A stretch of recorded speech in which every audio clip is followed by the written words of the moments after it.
Today we are taking a look at one of the most controversial Tudor releases of this year's Watches and Wonders. This past Thursday, I had the pleasure of attending an invite-only private event at my local Tudor boutique here in Central Florida. And when I left, I took with me a watch that, to the best of my knowledge, is the only one in the state of Florida. Now, full disclosure, I am not the lucky owner. That title goes to my friend Alex. And yes, if you watched the last video I did covering the Rolex Pepsi, that would be the same Alex. I only had about 10 hours with it, so I went ahead and I pre-shot all the B-roll. So hopefully it looks good. If not, just know that I had no choice. I had to use what I had. One more thing, I do want to say that this is going to be a relatively short video, so stick with me to the end to hear my final thoughts. This is the Tudor Monarch.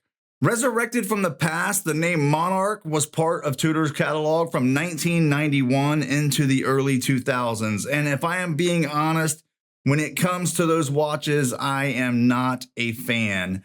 In fact, when I first saw the release images of the one that we are looking at today, I didn't like it either, but that was until I got hands-on. Completely reimagined, the first thing that stood out to me beyond the dial, and we will get to that, was the faceted case. If you don't know the term faceted when used in this context, it comes from jewelers and is used to describe an angled flat surface cut into gemstones, resulting in a three-dimensional appearance. And if you didn't know that, you are not alone. I had to look it up as well. But either way, it's beautiful, and coming in at 39mm wears like a dream. Just pause for a moment and take a look at the finish. Well, don't actually pause, just take a second look at the satin brushing. I should also mention that this is shot on a 100mm macro lens, meaning that you are seeing detail that the naked eye will not see in person.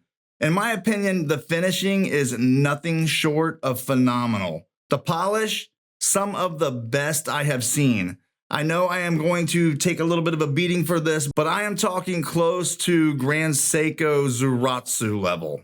I get it, Zuratsu is a tall order, but just take a look and tell me what you think. That same finish carries over to the bracelet. In fact, I stated in a short that I did on this thing that the bracelet is done so well that it almost feels integrated. Two link, both satin and polished, one alternating after the other. This bracelet, I think, is one that you're going to have to feel in person to fully appreciate. It is light, like really comfortable light, yet at the same time, it does not feel cheap. And yes, it has the T-fit clasp, hands down one of the best clasps on the market. Honestly, at any price point. 5 positions of some of the smoothest micro adjustment you will find with any brand. Exhibition caseback showing off the new Master Chronometer MT5662-2U. And yes, that is a mouthful. 65 hours of power reserve, well dressed with perlage and Côte de Genève finishing. The inlay, 18 karat gold. Here is one more thing to consider though that I just learned. Because of the new Master Chronometer certification, if something goes wrong and needs to be repaired, or at this point, if it even needs to be serviced, this watch has to be shipped back to Switzerland. Not really a big deal, but just know that if that happens, you will be without your watch for a while. And the dial. This is where everybody seems to be so split. Some love it, some absolutely hates it. Tudor is calling it dark champagne and even goes as far as to liken it to papyrus. Yup. Tudor is comparing this dial to ancient Egyptian scrolls. Let that sink in. In person, I like it. The way the dial plays with the light is extremely interesting. Just take a look at the vertical brushing and the way it disappears at different angles. Then the numerals. Roman from 10 to 2, Arabic from 4 to 8. Originally patented by Rolex, this is called an error-proof dial, meant to make the dial unmistakably right side up at a glance and low light. Rolex only used this layout for a very short period of time, but years later it surged in popularity when the Kirkridge Dial Company began restoring them. The company was based in California, hence the nickname California Dial that the layout carries today. When I first saw the press images, it was a no-go. The truth, Alex had mentioned to me several times about how cool he thought the California dial was, and I had to look it up. 10,000 hours studying watches, and I had to Google it.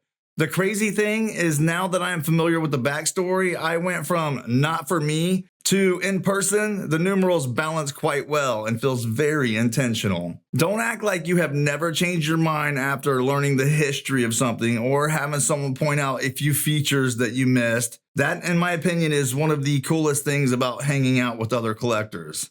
Look, love it or hate it, one thing I can say is that Tudor did not play this one safe. They went for it, and in my opinion, that is something they have not done in a very long time. I am a massive fan of the brand, but let's be honest, they treat changing the color of a dial as if it should be a massive premiere event. Either way, they could have put a clean set of numerals or indices on this thing all the way around the dial and sold 100,000 units. Instead, they went for it, and I like that. I love this watch, and more importantly, I love what it represents. I think it is one of the most thoughtful pieces Tudor has released in years. So, final thoughts, would I love to have this watch 100%, but would I buy it? Well, that is going to be a no for me, and for two reasons. Number one, the polish. I am a fan of polish, but only in limited amounts. I would have this watch beat up in 2 weeks. This is the very same reason that I don't see myself owning a Grand Seiko. I love them, but they are just too heavily polished for me. Now, if I could afford to buy this watch as a special occasion piece, one where maybe it leaves the box only to attend a dinner or something like that, I would buy it in a heartbeat. But that does bring me to my second reason why I am not a buyer, and that is the price.